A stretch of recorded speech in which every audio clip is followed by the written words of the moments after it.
മറ്റൊരു എക്സ്ക്ലൂസീവ് വാർത്തയിലേക്കാണ് നമ്മൾ ഇനി പോകുന്നത്. തിരുവനന്തപുരം കാസർഗോഡ് RRTS സംസ്ഥാന സർക്കാർ പ്രഖ്യാപിച്ചിരിക്കെ സിൽവർ ലൈനിന്റെ DPR പുതുക്കാൻ ഇതാ വീണ്ടും കേന്ദ്ര നിർദ്ദേശം. കേരള അധികൃതർക്കാണ് റെയിൽവേ ബോർഡ് ഇപ്പോൾ നിർദ്ദേശം നൽകിയത്. പശ്ചിമ റെയിൽവേയുമായി ചർച്ച ചെയ്ത് സിൽവർ ലൈനിന്റെ DPR പുതുക്കാനാണ് നിർദ്ദേശം. റെയിൽവേ ബോർഡ് അയച്ച കത്തിന്റെ പകർപ്പിത റിപ്പോർട്ടർ ലഭിച്ചിരിക്കുകയാണ്. MG പ്രതീഷാണ് വിശദാംശങ്ങളുമായി ചേരുന്നത്. MG പ്രതീഷ്, ഇതിപ്പോൾ എത്ര പാതയാണ്? വലിയ ചർച്ചയാകുന്നുണ്ട്. ഈ ശ്രീധരൻ മുന്നോട്ട് വെച്ചൊരു പാതയുണ്ടായിരുന്നു, സംസ്ഥാന സർക്കാർ പ്രഖ്യാപിച്ച RRTS ഉണ്ടായിരുന്നു. ഇപ്പോഴിതാ വീണ്ടും സിൽവർ ലൈൻ പൊടി തട്ടിയെടുക്കുകയാണോ? എന്താണ് റെയിൽവേയുടെ നീക്കങ്ങൾ?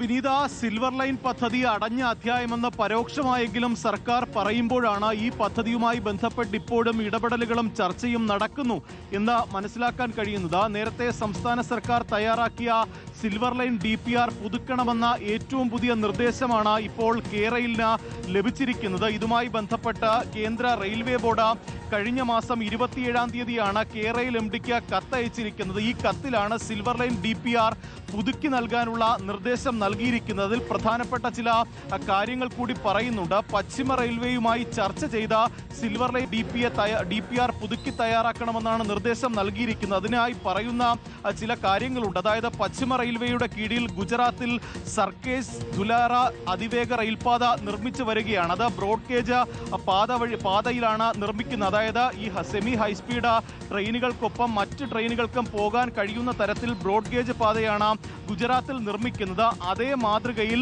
DPR പരിഷ്കരിക്കാനുള്ള ഒരു നിർദ്ദേശമാണ് ഇപ്പോൾ കേരള അധികൃതർക്ക് നൽകിയിരിക്കുന്നത്. പക്ഷേ അത് സംസ്ഥാന സർക്കാരും കേരളയിലും വിഭാവനം ചെയ്ത ഈ സിൽവർ ലൈൻ പദ്ധതിക്ക് ഘടകവിരുദ്ധമാണ്. കാരണം സിൽവർ ലൈൻ പദ്ധതി സ്റ്റാൻഡേർഡ് ഗേജ് ആണ്. സ്റ്റാൻഡ് അലോൺ പാതയായാണ് സിൽവർ ലൈൻ പദ്ധതി സർക്കാർ ആവിഷ്കരിച്ചത്. മറ്റ് ട്രെയിനുകൾക്ക് പോകാൻ കഴിയാത്ത തരത്തിൽ ഒറ്റ ട്രെയിനുകൾ 20 മിനിറ്റ് ഇടവേളകളിൽ പോകുന്ന തരത്തിലായിരുന്നു സംസ്ഥാന സർക്കാർ പദ്ധതി വിഭാവനം ചെയ്തത്. പക്ഷേ ബ്രോഡ് ഗേജ് പാതയായി ഇത് പുതുക്കിയാൽ, അല്ലെങ്കിൽ അതിന്റെ DPR ബ്രോഡ് ഗേജ് പാതയായി പുതുക്കിയാൽ അനുമതി നൽകാമെന്ന തരത്തിലുള്ള സൂചനകളാണ് കേന്ദ്ര സർക്കാർ ഇപ്പോൾ നൽകിയിരിക്കുന്നത്. പക്ഷേ ഇക്കാര്യത്തിൽ സംസ്ഥാന സർക്കാർ എന്ത് നടപടി സ്വീകരിക്കുമെന്നത് വളരെ പ്രധാനപ്പെട്ടതാണ്. ഒന്ന്, വിനീത സൂചിപ്പിച്ചതുപോലെ തന്നെ ഈ സിൽവർ ലൈൻ പദ്ധതി ഏറെക്കുറെ വലിയ പ്രതിഷേധങ്ങളും മറ്റ് കേന്ദ്ര അനുമതികളും ലഭിക്കാത്തതിനെ തുടർന്ന് ഇത് മുന്നോട്ട് പോകാൻ കഴിയാത്തൊരു സാഹചര്യം ഉണ്ടായിരുന്നു. അതിന് പിന്നാലെയാണ് തിരുവനന്തപുരം കാസർഗോഡ് RRTS പദ്ധതി സംസ്ഥാന സർക്കാർ പ്രഖ്യാപിച്ചിട്ടുള്ളത്.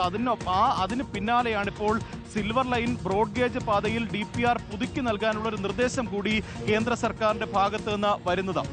ശരി, പ്രതീക്ഷയാണ് വിശദാംശങ്ങൾ നൽകിയത്. പദ്ധതി 1, 2, 3, 4 അങ്ങനെ പദ്ധതികൾ പല പേരിൽ പലതരത്തിലുണ്ട്. പക്ഷേ ഇതിലേതെങ്കിലും ഒന്ന് നടപ്പിലാക്കിയാൽ മതിയായിരുന്നു എന്ന് മാത്രമാണ് പറയാനുള്ളത്. ഏതായാലും സിൽവർ ലൈനിലാണ് ഇപ്പോൾ പുതിയ നീക്കങ്ങൾ റെയിൽവേ നടത്തുന്നത്. പ്രതീഷ് എക്സ്ക്ലൂസീവായി വിശദാംശങ്ങൾ നൽകിയത്. നമുക്ക്